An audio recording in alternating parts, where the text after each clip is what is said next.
2025ல என்னால ஒரே ஒரு புக் தான் படிக்க முடியும். அந்த ஒரே ஒரு புக் படிக்கிற அளவுக்கு தான் எனக்கு டைமும் இருக்குன்னு யோசிச்சீங்கன்னா, அப்ப நான் உங்களுக்கு இந்த புக்க ரெக்கமெண்ட் பண்றேன்.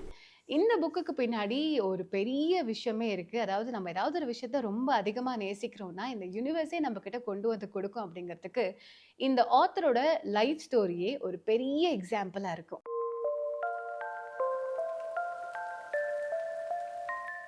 முதல்ல இந்த புத்தகத்த எழுதும்போது, பெருசா அந்த புத்தகம் எதுவும் விற்பனை ஆகல. ஸோ, அதனாலேயே அந்த பதிப்பகம் இருக்கும் இல்லையா? அவங்களும் வந்து அந்த ஒப்பந்தத்த, அதாவது அந்த அக்ரீமெண்ட்ட இதோட முடிச்சுக்கலாம் அப்படின்னு வந்து சொல்ல ஆரம்பிச்சுட்டாங்க. 41 வயசு ஆயிடுச்சு. இதுக்கு மேல எத வச்சு ஏர்ன் பண்றது? நமக்குன்னு ஒரு வருமானம் எப்படி இருக்கும்? ஏதாவது ஒண்ணு பண்ணணும் அப்படிங்கிற ஒரு கட்டாயத்துல, சரி நம்ம இத இங்கிலீஷ்லயும் டிரான்ஸ்லேட் பண்ணலாம் அப்படின்னு ஒரு எஃபோர்ட் எடுத்து, ஒருத்தர் மூலமா இங்கிலீஷ்ல டிரான்ஸ்லேட் பண்றாங்க. அமெரிக்கால நெறைய பேர்கிட்ட அது ரீச் ஆகுது. ஒரு முறை இந்த வெள்ளை மாளிகை சொல்லுவாங்க இல்லையா? அங்க இருந்து பில் கிளின்டன் வந்து வெளிய வரும்போது, அவர் கையில இந்த புத்தகம் இருந்திருக்கு. அந்த புத்தகம் அவர் கையில இருக்கிறத பார்த்தோனே, ஃபோட்டோ எடுத்து அத நியூஸ் பேப்பர்ல ரிலீஸ் பண்ணியிருக்காங்க. அத பார்த்து நெறைய பேர் வாங்க ஆரம்பிச்சு, இது வந்து ஒரு பயங்கர ஃபேமஸான புத்தகமா மாறிடுச்சு. அந்த அளவுக்கு இது வொர்த்தான ஒரு புத்தகமும் கூட. இது மறுபடியும் அவர் எழுதவும் செஞ்சிருக்கிறாரு இந்த புத்தகத்துல நெறைய விஷயங்கள. த அல்கெமிஸ்ட், ரசவாதி. பவுலோ கௌலோ அவர்களுடையது. பட் ஒரு டிஸ்க்ளைமர் சொல்லணும்னு நெனைக்கிறேன். நீங்க ஆல்ரெடி நெறைய செல்ஃப் ஹெல்ப் புக்லாம் படிச்சிருக்கீங்க, இல்ல படிச்சுக்கிட்டு இருக்கிறீங்க அப்படின்னா, இந்த புக்ல நீங்க எக்ஸ்பெக்ட் பண்ற மாதிரி நெறைய விஷயங்கள் இருக்கும்னு சொல்ல முடியாது. ஏன்னா, இந்த புக் ரொம்ப ரொம்ப சட்டிலான ஒரு விஷயத்த தான் சொல்லியிருக்கோம். அதுலருந்து நம்ம என்ன புரிஞ்சுக்கிறோம்? ஒரு பேசிக்கான கோட்ல இருந்து நமக்கு என்ன தோணுது? நம்ம எப்படி அத லைஃப்ல எக்ஸிக்யூட் பண்றோம் அப்படிங்கிறது தான் இதோட மெயின் கான்செப்ட்டா இருக்கும்னு நெனைக்கிறேன். ஸோ நம்ம ஏதாவது ஒரு விஷயத்த ரொம்ப அதிகமா நேசிக்கிறோம்னா, அதுக்காக நெறைய எஃபோர்ட் போடுறோம்னா, கண்டிப்பா அது நமக்கு ஒரு நல்ல பலன குடுக்குங்கிறதுக்கு இந்த ஆத்தரோட லைஃப் ஸ்டோரியே ஒரு பெரிய எக்ஸாம்பிளா இருக்கும். இப்போ இந்த கதைக்குள்ள போலாம். ஸ்பெயின்ல இருக்கிற ஆடு மேய்க்கிற ஒரு இளைஞன பத்தின கதை இது. அவன் முதல்ல எப்படி ஆடு மேய்க்க வந்தான் அப்படிங்கிற கதைய சொல்றேன். அவன் நார்மலா ஒரு ஃபேமிலிக்குள்ள இருந்தாலும், இந்த உலகத்த சுத்தி பார்க்கணுங்கிற ஆசை வருது. அந்த ஆசை வந்தோனயும், நம்ம என்ன பண்ணுவோம், ஒரு 10 வருஷம், 20 வருஷம், இல்ல ஒரு 30 வருஷம் நெறைய உழைச்சு, நெறைய காசு சேர்த்து வச்சு, எஃப்டி, ஆர்டி, எஸ்ஐபி என்னெல்லாம் கிடைக்குதோ, அது எல்லாத்துலயும் காசு சேர்த்து வச்சு, ஃபைனலி அந்த காசெல்லாம் வச்சு நம்ம உலகத்த சுத்தி பார்க்கலாம். அப்படின்னு தான் நமக்கு தோணும். ஆனா, ஸ்பெயின்ல அவனுக்கு வந்து ஒருத்தர் சொல்றாரு, "ஆடு மேய்க்கிறதால உலகத்த சுத்தி பார்க்க முடியும். ஆடு மேய்ச்சா காசு கிடைக்கும். காசு கிடைச்சா அப்படியே போற வழியில உலகத்த பார்த்துக்கிட்டே போலாம்." அப்படின்னு சொல்றாரு. ஸோ தனக்கான கோல் இதுதான்னு நெனச்சு அவனும் போக ஆரம்பிக்கிறான். ஸோ இனிஷியல் டைம்ல அவனுக்கு அது ரொம்ப பிடிச்சிருக்கு. மத்த எல்லாத்த விட அவன் ரொம்ப ரொம்ப நல்லா ஆடு மேய்ச்சு, நெறைய இடத்த சுத்தி பார்த்து ரொம்ப சந்தோஷமா இருக்கான். அந்த டைம்ல அவனுக்கு திரும்ப திரும்ப ஒரு கனவு வந்துகிட்டு இருக்கு. எகிப்துல ஒரு பிரமிடுக்கு கீழ தனக்கான புதையல், தன்ன வாழ வைக்கிறதுக்கான ஒரு புதையல் இருக்கிற மாதிரி. அந்த கனவு ஏன் அவனுக்கு திரும்ப திரும்ப வந்துகிட்டு இருக்குன்னு புரியல.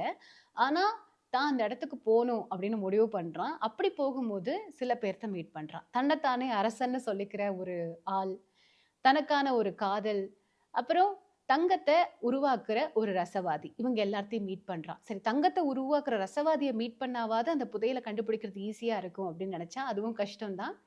தங்கத்த இது ஒரு உலோகத்த தங்கமா மாத்துறது ரொம்ப ஈஸி. ஆனா நமக்குள்ள இருக்கிற ஒரு பொக்கிஷத்த வெளிய கொண்டு வரது தான் கஷ்டம் அப்படின்னு நெறைய விஷயங்கள பத்தி அவனுக்கு இன்னும் தெரிய வருது. ஃபைனலி அந்த இடத்த ரீச் பண்ணும்போது, உண்மையான புதையல் இங்க இல்ல, தனக்குள்ள தான் இருக்கு அப்படிங்கிறதையும் புரிஞ்சுக்கிறான். ஸோ இந்த கதைய நம்ம மேலோட்டமா பார்க்கும்போது ரொம்ப நார்மலான, ஆவரேஜான ஒரு ஸ்டோரியா தான் இருக்கும். இந்த புக் ஏன் இவ்ளோ பேர் பேசுறாங்க? அந்த அளவுக்கு இந்த புக்ல என்ன இருக்குன்னு தான் தோணும். நானும் ஆரம்பத்துல இப்படிதான் நெனச்சேன். ஆனா இந்த புக்க படிச்சதுக்கு அப்புறமா, இந்த புக்ல சொல்லப்பட்டிருக்கிற வரிகள் உண்மையாவே நமக்குள்ள ஒரு நல்ல மாற்றத்தை ஏற்படுத்தும். 2024ல இந்த புக்க நான் படிச்சேன். இந்த புக் எனக்கு ரொம்ப ரொம்ப பிடிச்சமான ஒரு புத்தகமா மாறிடுச்சு.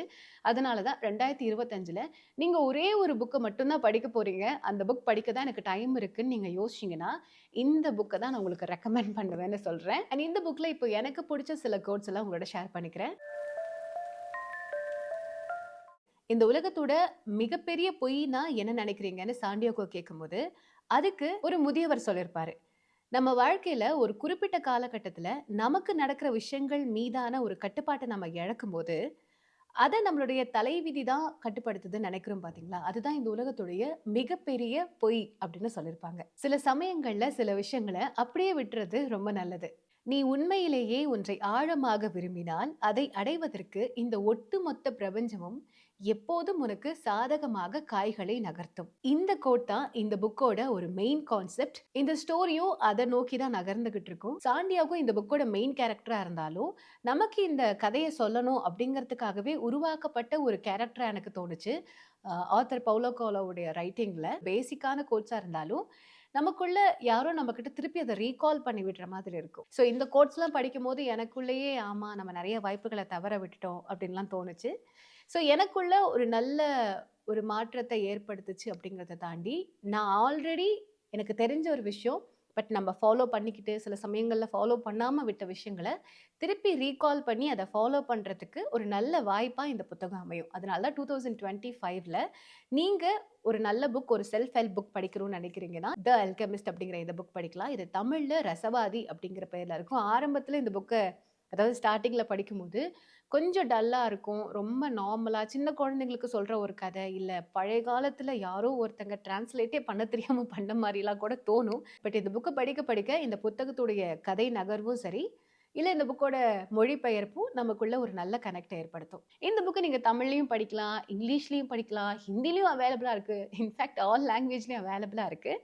ஸோ ஆல்ரெடி இந்த புக்கோட ஆத்தரே அவர் லைஃப்பில் அவர் சொன்ன விஷயங்களை எப்படி ஃபாலோ பண்ணி அவருக்கு என்ன நடந்துச்சுன்னு சொன்னேன். நீங்கள் உண்மையாகவே ஒரு விஷயத்தை நேசிக்கிறீங்கன்னா கண்டிப்பாக இந்த உலகம் அந்த விஷயத்த உங்ககிட்ட கொண்டு வந்து சேர்க்கும். ஆனால் அதுக்கு நீங்கள் ஆழமாக நம்பணும், ஆழமாக அந்த விஷயத்த லவ் பண்ணவும் செய்யணும். ஸோ நீங்கள் எந்த விஷயத்த இந்த 2025ல் நடக்கணும்னு நினைக்கிறீங்க அண்ட் அந்த விஷயத்துக்காக நீங்கள் எவ்வளோ எஃபர்ட் போடுறீங்க அப்படிங்கிறத உங்களுக்கு இஷ்டம் இருந்தால் மறக்காமல் கமெண்ட்டில் சொல்லுங்கள். அண்ட் மறக்காமல் இந்த வீடியோ எப்படி இருந்துச்சு, இந்த புக் உங்களுக்கு பிடிச்சிருந்ததா, ஆல்ரெடி படிச்சிருக்கீங்களாங்கிறதையும் சேர்த்து சொல்லிடுங்க. நான் மறுபடியும் உங்களை இன்னொரு புக்கோட வந்து மீட் பண்ணுறேன். பை.